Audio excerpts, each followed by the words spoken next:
সুপ্রিয় দর্শকবৃন্দু, আসসালামু আলাইকুম রহমতুল্লাহি ওয়া বারাকাতুহু। পাকিস্তানের জনপ্রিয় পত্রিকা ডন বাংলাদেশকে নিয়ে একটি সম্পাদকীয় প্রকাশ করেছে, যেখানে তারা শিরোনাম দিয়েছে গুরুত্বপূর্ণ এক ক্রস রোডে বাংলাদেশ।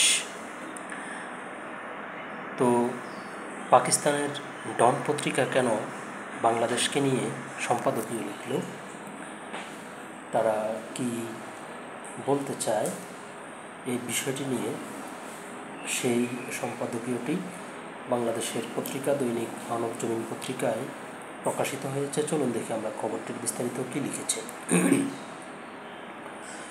গুরুত্বপূর্ণ এক ক্রস রোডে বাংলাদেশ।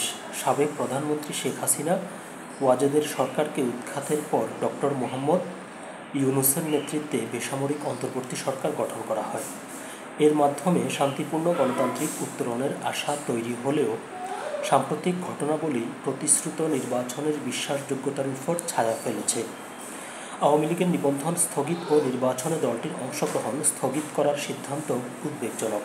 পাকিস্তানের প্রভাবশালী পত্রিকা ডন আওয়ামী লীগ ব্যান্ড শীর্ষক এক সম্পাদকীয়তে এসব কথা বলেছে।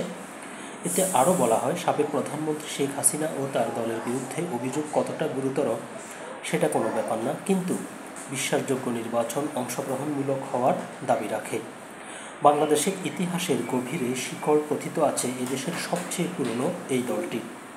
তাই রাজনৈতিক দৃশ্যপট থেকে আওয়ামী লীগকে সহজে মুছে ফেলা যাবে না। এর বিশাল সমর্থন সহ রাজনৈতিক বাস্তবতা আছে। দলটিকে নির্বাচনে নিষিদ্ধ করায় বাংলাদেশের ভঙ্গুর গণতন্ত্র অস্থিতিশীলতার ঝুঁকিতে থাকে এবং এর ভোটারদের একটি বড় অংশ ভোটাধিকার বঞ্চিত হওয়ার ঝুঁকিতে থাকেন। এতে আরও বলা হয়, এই নিষেধাজ্ঞার বিরোধিতায় ভারতের হয়তো নিজস্ব স্বার্থ থাকতে পারে, কিন্তু বাস্তবতা হলো একটি বড় রাজনৈতিক শক্তিকে বাদ দিলে কেবল পক্ষপাতের অভিযোগকেই উস্কে দেবে। রাজনৈতিক বিভাজন আরও গভীর হবে। এটা এমন এক সময় হচ্ছে যখন ঐক্য সবচেয়ে বেশি প্রয়োজন। আন্তর্জাতিক সম্প্রদায়ও নিবিড়ভাবে পর্যবেক্ষণ করবে যে ঢাকা তার প্রতিশ্রুত অবাধ, সুষ্ঠু এবং অংশগ্রহণমূলক নির্বাচনের প্রতিশ্রুতি রাখতে পারছে কিনা। অন্তর্বর্তী সরকারকে অবশ্য স্মরণ রাখতে হবে যে তাদের প্রাথমিক দায়িত্ব হল একটি শান্তিপূর্ণ ও বৈধ উপায়ে ক্ষমতা হস্তান্তর তদারক করা। কিন্তু ব্যালটের পরিবর্তে যদি রাজনৈতিক বিরোধিতার সমাধান করা হয় নিষিদ্ধ করার মাধ্যমে, তাহলে সেই লক্ষ্য অর্জিত হবে না। আওয়ামী লীগ সহ সব রাজনৈতিক দলকে লেভেল প্লেয়িং ফিল্ড নিশ্চিত করার মাধ্যমে গণতান্ত্রিক আদর্শে নিজের প্রতিশ্রুতিকে অবশ্যই প্রদর্শন করতে হবে ডক্টর ইউনূসকে। নির্বাচনের জন্য একটি স্পষ্ট সময়সূচি নির্ধারণ ও সব রাজনৈতিক দলের অংশগ্রহণ নিশ্চিত করা শুধু পরবর্তী সরকারের বৈধতাকেই শক্তিশালী করবে না, বরং সামরিক হস্তক্ষেপের বিপদ এড়াতেও সাহায্য করবে।